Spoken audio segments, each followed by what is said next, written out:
नारायणं नमस्कृत्यं नरं चैव नरोत्तमं देवीं सरस्वतीं व्यासं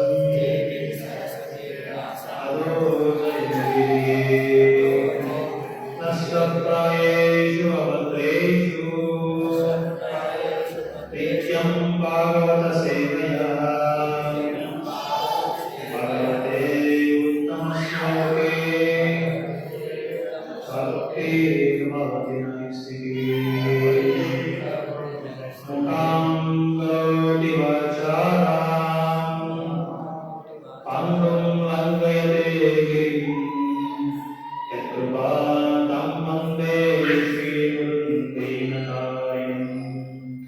कृष्णाय वासुदेवाय देवकी नंदनाय च गोपकुमाराय गोविन्दाय नमो नमः। नमो पंकजनाभाय नमो पंकजमालिने नमो पंकजनेत्राय नमस्ते पंकजाङ्घ्रिये वसुदेवसुतं देवं कंसचाणूरमर्दनं देवकी परमानन्दं कृष्णं वन्दे जगद्गुरुं नामचिन्तामणि कृष्ण चैतन्यरसविग्रह पूर्णशुद्धो नित्यमुक्तो अभिन्नत्वं नाम नामिने। So, இந்த நரசிம்ம சதுர்தசி இந்த மகோத்சவ் வந்து எல்லாரையும் ரங்கநாத் கௌடி மட் சார்பாக எல்லாரையும் வரவேற்கிறோம். எல்லாருக்கும் ஸ்வாகதம் சுஸ்வாகதம் மனமார்ந்த நமஸ்காரங்கள் எல்லாருக்குமே. ஸோ இன்னைக்கு இந்த ரொம்ப மங்களகரமான ஒரு நாள். இந்த ஒரு பகுதி சொல்லப்போனால் இந்த ஒசூர் பகுதிக்கு ஒரு நல்ல மங்களகரமான ஒரு பகுதி. ஏன்னா லட்சுமி நரசிம்மர் நம்ம கோயிலுக்கு வந்திருக்காரு. ரொம்ப விசேஷமான ஆள். எல்லாரும் சந்தோஷமா இருக்கலாம். லட்சுமி நரசிம்மர் வந்து நம்ம சந்தோஷமா இருக்கலாம். Very good. ஸோ ஏன்னா நரசிம்மர் வந்து நம்மளோட பக்தி சேவையோட வாழ்க்கையில் வந்து ரொம்ப ஒரு உயர்ந்தமான ஒரு நிலைய வந்து உயர்ந்தமான நிலையில நரசிம்மர் இருக்கார். ஏன்னா அவருக்கு இன்னொரு பேர் என்னன்னா பக்த வத்சலா விக்ன விநாசாயக நரசிம்மர் சொல்லி சொல்லுவாங்க. ஸோ நரசிம்மர் இல்லாத ஒரு நிகழ்ச்சி வந்து அது நிகழ்ச்சியாகவே இருக்காது. நரசிம்மர் வந்து பக்தருக்கு வந்து பிரகலாதருக்கு எப்படி தன்னோட ரட்சணையை கொடுத்து எல்லாம் பாதுகாப்பு கொடுத்து பிரகலாதர் வந்து கீதை சொல்றாங்க நமே பக்த பிரணயத்தின்னு சொல்லி சொல்லுவாங்க. அப்படின்னா கிருஷ்ணரே வாக்தானம் கொடுத்துருக்காரு கீதையில. என்ன சொல்லி வாக்தானம் கொடுத்துருக்காருன்னா என் பக்தர்களை வந்து நான் எப்பவும் காப்பாற்றுவேன். they will not get perished சொல்லிருக்காங்க. என்னைக்குமே என் பக்தர்கள் வந்து அழிந்து போக மாட்டாங்க. எப்போ நான் அவங்க வந்து காப்பாற்றுவேன்னு சொல்லி அந்த நிதர்சனத்துக்காக தான் பிரகலாதர் வந்து காப்பாற்றுறாரு பகவான். ஸோ ஏன் எதுக்காக நரசிம்மர் வந்து தோன்றணும் அதை வந்து நம்ம இன்னைக்கு பார்க்கலாம். நரசிம்மர் தோன்றதுக்கு காரணம் என்ன, உத்தேசம் என்ன, ஸோ எதுக்காக அவர் வந்தார். கீதை சொல்ற மாதிரி பரித்ராணாய சாதுனாம் விநாசாய சதுஸ்ருதம் தர்ம சம்ஸ்தாபனாத்தாய சம்பவாமி யுகேன்னு சொல்லி 4வது பகவான் சொல்றாரு.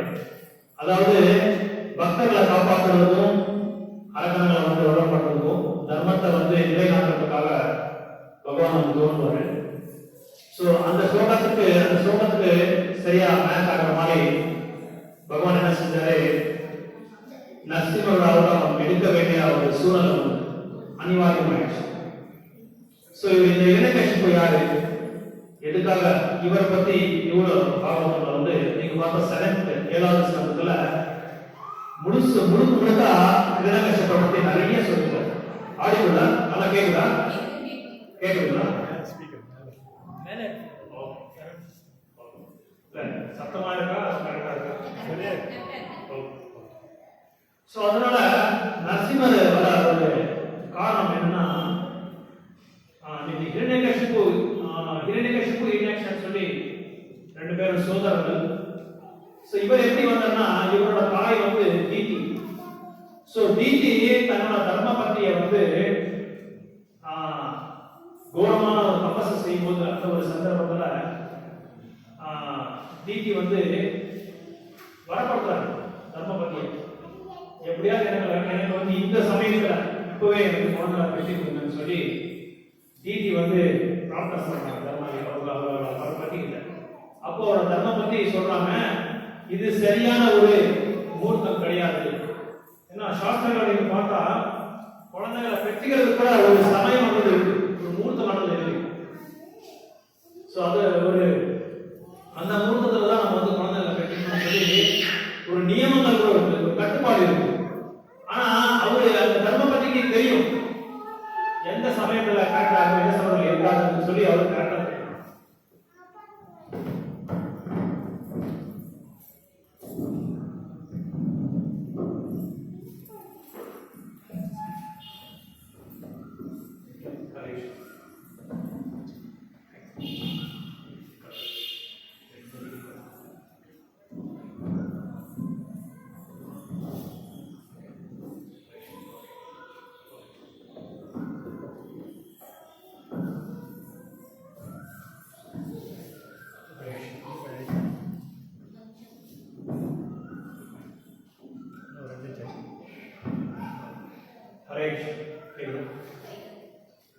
சோ அந்த ஒரு சூழ்நிலை வந்து டிடி வரப்படுத்து கேட்கிறாரு.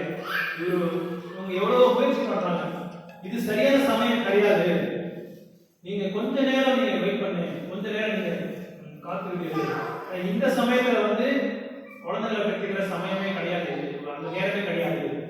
சோ நம்ம கொஞ்சம் சகனமா கொஞ்சம் நம்ம நிதானமா பண்ணிக்கலாம். நான் சொல்றேன், ஒரு 10 நிமிஷம் 15 நிமிஷம் வெயிட் பண்ண சொன்னா டிடியோட அந்த மனநிலை வந்து எப்படி இருக்குன்னா, எப்படியாவது குழந்தைகளை பெற்றி தான் ஆகணும்ன்ற ஒரு ஒத்த கால மாதிரி இருக்கிறாரு அந்த சமயத்தில். சரி, வேற வழி இல்லை. ஸோ சொன்னா இவர் கேட்கல. அப்போ அவங்க சொல்ற மாதிரியே குழந்தைகளை பெற்றுக்கிறாங்க. அவங்க கர்ப்பமா இருக்கும் போதே, டிடி கர்ப்பமா இருக்கும் போதே அந்த ஒரு எல்லா அந்த பிரம்மாண்டமே வந்து அமங்கலகரமாயிடுச்சு. செய்யாத நடக்காத காரியங்கள் நடந்துருச்சு. எங்க பார்த்தாலும் விளைச்சல் இல்லை, பசுகளுக்கு தண்ணி இல்லை, எங்க பார்த்தாலும் கோரமான போர்கள் நடக்குது, சண்டை சச்சரவுகள் நடக்குது எல்லா இடத்துலையும். அப்போ இதுல வந்து நம்ம என்ன தெரிஞ்சுக்கலாம், அந்த கர்ப்பத்தில் இருக்கிற குழந்தைகளோட அந்த ஒரு லட்சணங்கள் வந்து சரியா இல்லை.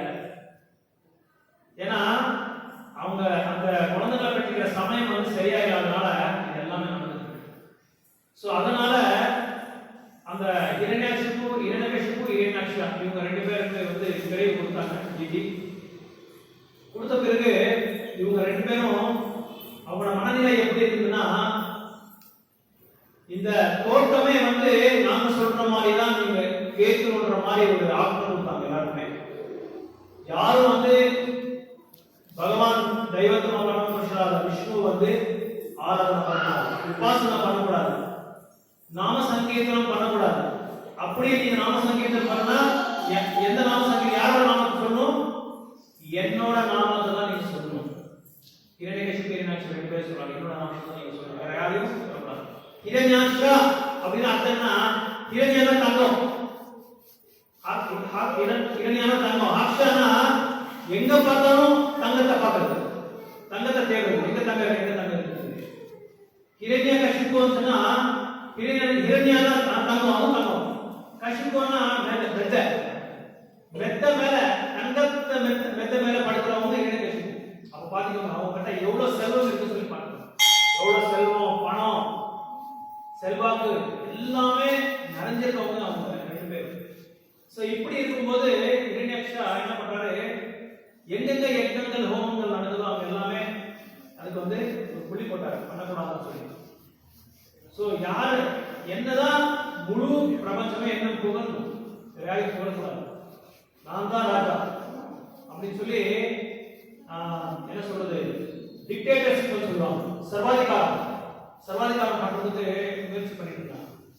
அந்த சமயத்துல பூமாதாவை பார்த்து பூமாதா தூக்கி எடுத்து ஒரு இதுல விசிறி போட்டாங்க. அப்போ விஷ்ணுக்கு பயங்கரமா கோபம் வந்துச்சு. ஸோ விஷ்ணு கோபம் உடனே அவர் என்ன பண்ணாரு, வராக ரூபத்தை எடுத்தார். ஸோ வராக ரூபத்தை எடுத்து தன்னோட கன்சார்ட், அதாவது தன்னோட அந்த தர்ம பத்னியை வந்து தன்னோட மூக்கால வந்து வச்சுக்கிட்டு இரண்யாட்சா கிட்ட போர் பண்ணாங்க. இரண்யாட்சா எவ்வளவு பலசாலினா, எவ்வளவு உயரமா இருக்காருன்னா, அவர் பூமி மேல நின்னா அவங்களோட கிரவுன், அந்த கிரீடம் வந்து ஆகாயத்துக்கு தாக்குமா, அந்த அளவுக்கு அவர் உயரமா இருந்தார். அவர் நடந்துட்டு இருந்தா பாகவதம்ல அதுக்கு வர்ணனை கொடுப்பாங்க, பூமியே அப்படியே ரெண்டா டிவைட் ஆயிடும், ரெண்டா பிரிஞ்சுமா, அப்படியே அந்த அளவுக்கு பலசாலி. அதே மாதிரி இரண்யகசிபு பெரிய வேத வித்து, வேத பண்டிதர் அவர். ஸோ இதெல்லாம் தெரிஞ்சுக்கிட்டு வேதங்களெல்லாம் படிச்சுக்கிட்டு என்ன பண்ணாங்கன்னா, தன்னோட சுயநிலைக்காக, தன்னோட புலனின்பத்திற்காக அவங்க வந்து பயன்படுத்திட்டாங்க. பகவானுக்காகியோ பகவான் சந்துஷ்டிக்காகியோ பகவான் சந்துஷ்டிக்காகியோ அவங்க பயன்படுத்துறாங்க. ஸோ நிறைய வேதங்கள்லாம் படிச்சாங்க. இது எப்படி நம்ம தெரிஞ்சுக்கலாம்னா, பாகவதம்ல சொல்றாங்க, இந்த வராகதேவருக்கும் இரண்யாட்சருக்கும் கோரமான போர் நடந்தது, பல வருடங்கள் நடந்தது. ஸோ அது நடக்கும் போது என்ன ஆகுதுன்னா, இவரு இந்த வராகதேவர் வந்து ஒரு சும்மா நம்ம ஒரு சின்ன பூச்சியை வந்து எப்படி வளம் பண்றோமோ அந்த மாதிரி வளம் பண்ணிட்டாங்க. யார? இரண்யாட்சா. இது தெரிஞ்ச இந்த செய்தி வந்து இரண்யகசிபுக்கு தெரிஞ்சுட்டு அவருக்கு பயங்கர கோபம் வந்துச்சு. என்னோட சகோதரனை வந்து இவர் வளம் மாட்டாரு, இவர் தான் என்னோட விரோதி, என் வாழ்க்கையில வந்து என்னோட நோக்கமே வந்து இவரை வதம் பண்ணணும். யார வதம் பண்ணணும்? விஷ்ணுவை,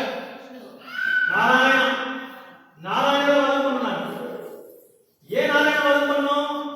என் தம்பியான இரண்யாட்சாவை வந்து கொன்னுட்டாரு. அந்த காரணத்தை கொண்டுதான் அவர் என்னோட விரோதி.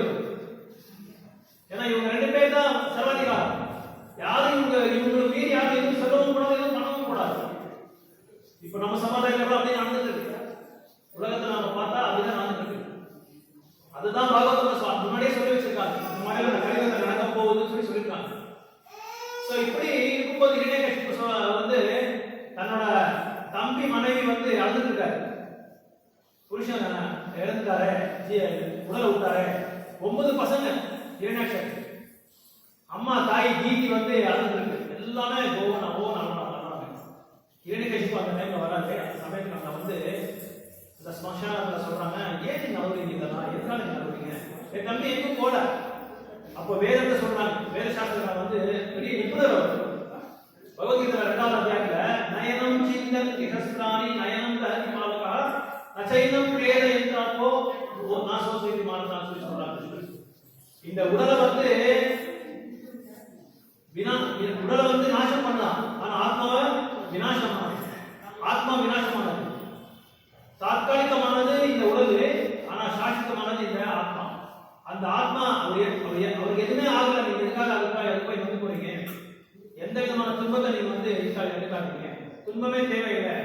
அவர் ஆத்மா தான், ஆத்மா இங்க இருக்கு, ஆத்மாவுக்கு வந்து சாவு கிடையாது, அதுக்கு மரணம் கிடையாது, அதுக்கு பிறப்பு இறப்பு ரெண்டுமே கிடையாது. அது மட்டும் இல்லாம எந்த ஆயுதத்திலையும் வந்து ஆத்மாவை வந்து கொல்ல முடியாது. சோ ஆத்மா நிரந்தரமானது. அதே மாதிரி 2வது அத்தியாயத்துல சொல்றாங்க, அந்த ஆத்மாவோட அந்த சைஸ் எப்படி இருக்குன்னா, முடிவோட அந்த எண்ட், முடிவோட அந்த முடி, அதை வந்து 10,000 பாகங்களா நீங்க விபஜனை பண்ணா எந்த சைஸ் இருக்குமோ அந்த சைஸ் இருக்குமா, எது ஆத்மா. சோ ஆத்மாவை வந்து பார்க்க முடியாது. ஏன்னா பகவான் சொல்றாரு, மமைவாம்ச ஜீவ ஜீவலோகே ஜீவபூதசனா மமைவாம்ச ஜீவ, இதெல்லாம் என்னோட பார்ட் அண்ட் பார்சல், என்னோட அம்சங்கள் தான். எல்லாமே நான் என்னோட அம்சம் தான் சொல்றாங்க. சோ அதனால இரணியகசிப்பு வந்து தன்னோட தங்கச்சிக்கும் அம்மாக்கும் அவங்களோட தம்பியோட மனைவிக்கும் அவங்களோட குழந்தைகளுக்கு எல்லாருக்குமே ஆத்மாவை பத்தியும் உடலை பத்தியும் வந்து விளக்கத்தை கொடுத்துருக்காங்க, வர்ணனை கொடுக்குறாங்க. அப்படி வர்ணனை கொடுக்கும்போது பகவத்கீதா அத்தியாயத்தை 2வது அத்தியாயம் வந்து முழுசா சம்பூர்ணமா கிருஷ்ணர் எப்படி அர்ஜுனருக்கு வந்து அந்த ஆத்மாவோட லட்சணங்கள் என்னென்ன இருக்கும்னு சொல்லியிருக்கோ அதெல்லாமே வர்ணனை கொடுத்துருக்காரு. சோ இதெல்லாம் கொடுத்துட்டு போது யமதர்மராஜ் அங்க ஒரு சின்ன பாலகனாவோட அவதாரத்துல வராரு. வந்து அவரு கீதையை பத்தி சொல்றாரு எல்லாருமே. சோ இதெல்லாம் பார்த்துட்டு இரணியகசிப்பு என்ன சொல்றாரு, அங்க முடிவெடுக்கிறாரு எல்லாருமே, நீங்க யாருமே கவலைப்படாதீங்க, யார் என்னோட தம்பியை வந்து வதம் பண்ணாரோ அந்த விஷ்ணு தான் என்னோட விரோதி, அவனை வந்து நான் வந்து வதம் பண்ணாம நான் தூங்க மாட்டேன், என்னோட வாழ்க்கையே வந்து என்னோட குறிக்கோளை வந்து அவன் வதம் பண்றதா என்னோட குறிக்கோள், அதான் என்னோட கம்யம், அதான் என்னோட லட்சியம் சொல்லி இரணியகசிப்பு வாக்தானம் எடுக்கிறாங்க. அப்புறம் அதுக்கு பிறகு என்ன ஆகுதுன்னா, இரணியகசிப்பு தன்னோட ராஜ்யத்தை வந்து எப்படி வச்சிருக்காருன்னா, தேவர்கள் எல்லாமே பேர் சொன்னாலே நடுங்குவாங்க, இரணியகசிப்பு பேர் சொன்னாலே நடுங்குவாங்க. இரணியகசிப்பு என்ன பண்றாங்க. அப்புறம் முல்லோகத்திலையும் 14 லோகத்திலையும் இரணியகசிப்பு ஒரு பேர் சொன்னாலே எல்லாரும் நடுங்குவாங்க. எல்லாரையும் தன்னோட வசத்துல வச்சிருக்காரு. யார்? இரணியகசிப்பு எல்லாரும் தன்னோட வசத்துல வச்சிருக்காரு. அவர் பேர் சொன்னாலே நடுங்குவாங்க, அவங்கள பார்த்தாலே ஓடி போயிடுவாங்க, அந்த அளவுக்கு பயத்தை வச்சிருப்பாங்க இரணியகசிப்பு பார்த்து. சோ அப்படி இருக்கும்போது இரணியகசிப்பு என்ன பண்ணாரு, கயாது வந்து கர்ப்பத்தில் இருப்பார். கயாது வந்து கர்ப்பவதியா இருக்கும்போது தேவர்கள்லாம் பார்க்கலாம். அந்த சூழ்நிலாம் பார்த்துக்கிட்டு மந்தார பர்வம் ஒரு மலை, அந்த மலையில போய் தன்னோட காலில் இருக்கிற பெரிய விரல 2 விரல நின்றுட்டு கோரமா தபஸ் பண்றாங்க பிரம்மாவோட தரிசனத்துக்காக. அப்படி தபஸ் பண்ணும்போது தவம் பண்ணும்போது பல வருடங்கள் ஆயிடுச்சு, கோரமான தபஸ். தேவலோகத்துல எல்லாமே மூச்சு விட முடியல, அவங்களோட கோரமான தபஸ்க்கு அவ்வளவு கடோரமா இருக்கு தபஸ் அவங்க பண்ற தவம். அந்த தவத்துக்கு அது பல வருடங்கள் ஆனதுக்கு என்னாச்சுன்னா, அந்த எருமெல்லாம் அப்படியே இது கட்டிடுச்சு, புத்து மாதிரி கட்டிடுச்சு, அவர் அப்படியே மூடிடுச்சு. அந்த அளவுக்கு குணமா தபஸ் கட்டுறாங்க. இதை பார்த்த உடனே தேவர்கள் எல்லாம் ஏதாவது பிரச்சனை வந்து என்ன பண்ணுவாங்கன்னா, பிரம்மாவை வந்து அப்ரோச் பண்ணுவாங்க. அப்போ பிரம்மா வந்து அவருக்கு தர்ஷனம் கொடுத்தாரு. யாருக்கு? இரணியகசிப்பு தர்ஷனம் கொடுத்து, ஐயா உனக்கு என்ன வேணும், உன்னோட தபஸுக்கெல்லாம் நான் வந்து சந்தோஷம் பிரசன்னமாயிட்டேன், உங்களுக்கு என்ன வேணும்னு சொல்லி கேட்கும்போது, அப்போ இரணியகசிப்பு கேட்கிறாங்க, நான் அமர ஜீவியா இருக்கணும் சொல்லி கேட்கிறாரு.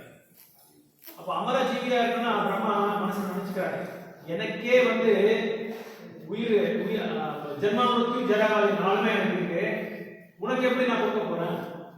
அமர ஜீவியன்னா யார்கிட்ட மிருத்யு இல்லையோ அவர்கிட்ட நம்ம கேட்கலாம். அவருக்கு மிருத்யு இருக்கு, ஜென்மா மிருத்யு ஜராவாதி 4 அவருக்கு இருக்கு. ஆனா அவரோட காலம் வந்து தீர்க்கமான காலம்.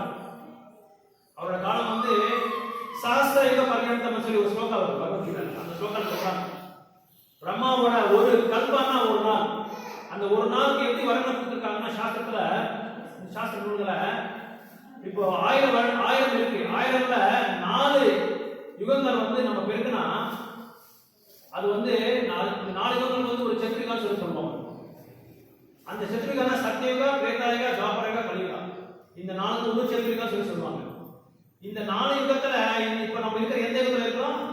கலியுகத்துல இருக்கோம். இந்த கலியுகோட ஆயுள் வந்து 4,32,000 years. 4,32,000 years, 4,32,000 வருடங்கள். 4,32,000 வருடங்கள். கல்பனை பண்ணி பாருங்க எத்தனை நாள் இருக்கு. இப்ப நமக்கு ஆயுள் வந்து 5,000 வருடங்கள் மட்டும்தான் ஆயுள். இன்னும் எவ்வளவு மீதி இருக்கு? 4,27,000 வருடங்கள் இருக்கு. இந்த 4,27,000 வருடங்கள் வந்து அது முடிஞ்சாதான் நம்ம வந்து கலியுகம் முடியும். சோ 4,32,000 வருடங்கள் வந்து ஒரு கலியுகம்னா அது வந்து 2ஆ பெருக்க பண்ணா துவாபர யுகம். சோ இந்த 4,32,000 வருடங்கள் 3ஆ பெருக்கினா வந்து திரேதா யுகம், 4ஆ பெருக்கினா வந்து சத்தியயுகம். இப்படி இந்த இதோட ஆயுள் வந்து. சோ இத வந்து 1000ஆல பெருக்கினா பிரம்மாவோட பாதி தான், ஆஃப் டே. இந்த இந்த கணக்கை வந்து டபுளா, அதுக்கு வந்து நம்ம ரெண்டா பண்ணா பிரம்மாவோட ஒரு கல்பம். இந்த மாதிரி 100 கல்பங்கள் பார்த்துக்கோங்க. பிரம்மாவோட 100 கல்பங்கள். இப்ப சொன்ன ஒரு கல்பா அப்படியே தலை சுத்தும். கம்ப்யூட்டர்ல போட்டப்பட அது வந்து வருமா எல்லாம் தெரியாது. அந்த அளவுக்கு சாஸ்திரங்கள், ஆனா அந்த கரெக்ட் டேட்டால கொடுத்துருக்காங்க. இத்தனை வருடங்கள் இருக்குன்னு சொல்லி 3 பில்லியன்ஸ் இயர்ஸ் என்ன வருதுன்னு சொல்லி பிரம்மாவோட நாள் ஆயுள். ஸோ இப்படி 100 கல்பங்கள் முடிஞ்சாதான் பிரம்மாவோட ஆயுள் முடியும். அப்போ வேற பிரம்மா வருவாங்க. அந்த பிரம்மா கூட வந்து சீட்டு தான், வெறும் அந்த அந்த பதவி தான். பிரம்மாவோட பதவி, இந்திராவோட பதவி. நம்ம கூட பிரம்மா ஆகலாம், நம்ம கூட இந்திரா ஆகலாம். யாருக்கா காசு இருக்கா? ஆனா அங்க கூட என்ன இருக்கு? ஜென்மம் முடிஞ்சு ஜெயலலிதா இருந்தே இருக்கு. ஸோ அந்த அந்த ஒரு சமயம் முடிஞ்ச உடனே மற்ற வேற பிரம்மா வந்துருவாங்க. அதே இந்த பதவிக்கு வேற இந்திரன் வந்துருவாங்க. அதனாலதான் இந்திரா வந்து என்ன பண்ணுவாங்கன்னா, யாராவது 100 அஸ்வமேதங்கள் பண்ண உடனே 99க்கு அவர் முன்னாடி போயிடுவார். ஃபர்ஸ்ட் அஸ்வமேதத்துக்கு அவர் முன்னாடி போய் அவங்க எங்கேயா கலந்து வருவாங்க. அந்த மாதிரி தான் பிருத்வி மகாராஜ் வந்து கலந்துனார். 99 அஸ்வமேதங்கள் பண்ணாரு பிருத்வி மகாராஜ். பிருத்வி மகாராஜ் யாருன்னா பகவானோட அம்சம், பகவானோட வடிவம்.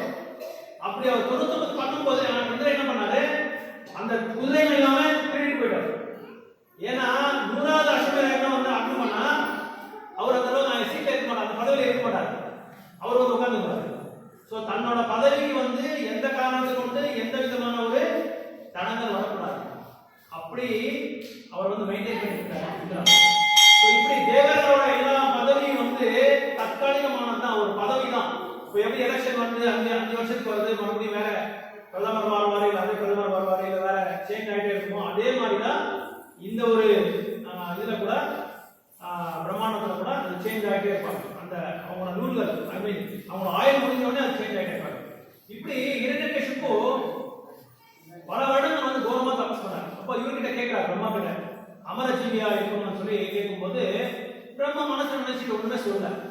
சரி, இவரு ஒன்னெல்லாம் வர்ணனை கொடுத்தாரு. யார்? இரண்யகசிபு வர்ணனை கொடுத்தாரு. எப்படி எல்லாம் எனக்கு வேணும், அது முடியாது, வேற ஏதாவது உங்ககிட்ட இருக்கா சொல்லி கேட்டாரு. ஓகே, வேற என்ன வேணும்னு கேட்கணும்னு சொன்னாரு. என்ன வந்து யாருமே எந்த ரூபத்திலையும் என்ன வதம் பண்ணக்கூடாது. எந்த ரூபத்திலாவது நீ விலங்குகளா வரலாம், மனுஷங்களா வரலாம், பட்சியா வரலாம், பறவையா வரலாம், கிருமியா வரலாம், எப்படியாவது நீங்க வாங்க. ஆனா என்ன வந்து யாரும் வதம் பண்ணக்கூடாது. அப்புறம் ஆகாயத்து மேலேயும் என்ன வதம் பண்ணக்கூடாது, பூமி மேலேயும் என்ன வதம் பண்ணக்கூடாது. அதுக்கப்புறம் பவனத்துக்கு வெளியவும் என்ன வதம் பண்ணக்கூடாது, அரண்மனை வெளியும் என்ன வதம் பண்ணக்கூடாது, உள்ளேயும் என்ன வதம் பண்ணக்கூடாது. அப்புறம் வந்து என்ன சொல்றாங்கன்னா, எந்த காரணத்தை கொண்டு நான் வந்து யாரும் வந்து என்ன வந்து வதம் பண்ணக்கூடாது. பகலையும் வரக்கூடாது, இரவும் பண்ணக்கூடாது. இந்த மாதிரி எல்லாம் நிறைய நிபந்தனைகள் எல்லாம் போட்டாங்க. யாரு? இரண்யகசிபு போட்டாங்க பிரம்மா கிட்ட. பிரம்மா ஒத்துக்கிட்டார், எல்லாத்துக்குமே ஒத்துக்கிட்டு ரைட் ஓகே நீங்க என்ன சொல்றாங்க, நீங்க ததாஸ்துன்னு சொல்றாங்க. இந்த சமயத்துல என்ன ஆகுதுன்னா, அரண்மனையில இரண்யகசிபோட அரண்மனையில வந்து கயாது கர்ப்பவதியா இருக்காரு, பிரகலாதர் கர்ப்பத்தில் இருக்காரு. அந்த சமயத்துல தேவர்கள் எல்லாமே மீட்டிங் போட்டு அரண்மனை பண்ணிட்டாங்க எல்லாமே. ஏன்னா இந்த இரண்யகசிபு இல்ல, அந்த சமயத்துல எப்படியாவது நம்ம வந்து அரண்மனையை வந்து இது பண்ணிட்டு துவம்சம் பண்ணிட்டு நம்ம இவங்கள கயாது கடத்திட்டு போயிடலாம் சொல்லி முயற்சி பண்ணாங்க. அப்போ அவங்க எல்லாமே தேவர்கள் எல்லாமே வந்துட்டாங்க. அதுக்கு தலைவர் வந்து இந்திரன் தான். ஸோ இந்திரா வந்தாங்க. இந்திரா வந்த உடனே கையாளியை பார்த்தாரு. உடனே கையாளி வந்து அழைச்சிட்டு போயிடுறதுக்கு சித்தமாயிட்டாரு. அந்த சமயத்துல தேவர்ஷி நாரதமுனி அங்க வராரு. ஸோ தேவர்ஷி நாரதமுனி வந்து இந்திரனுக்கு சொல்றாரு, ஐயா இந்திரா, இவங்க வயிற்றுல இருக்கிற வந்து சாதாரணமான ஆள் கிடையாது, இது பாகவதோச்சாரி இவரு, மகாத்மா இவரு, மகாஜன் இவரு, இவரை வந்து நீங்க எந்த விதமான ஒரு இது கொடுக்கக்கூடாதீங்க. ஸோ அதனால கையாளுல நான் என்ன பண்றேன், நான் அழைச்சிட்டு போறேன்னு சொல்லி நாரதமுனி அவங்க ஆசிரமத்துக்கு அழைச்சிட்டு போறாங்க. So Indran Naradan okay so மறுபடியும் அபிஷேகம் இப்போ நடக்குது. ஸோ மறுபடியும் கண்டினியூ பண்ணுவோம்.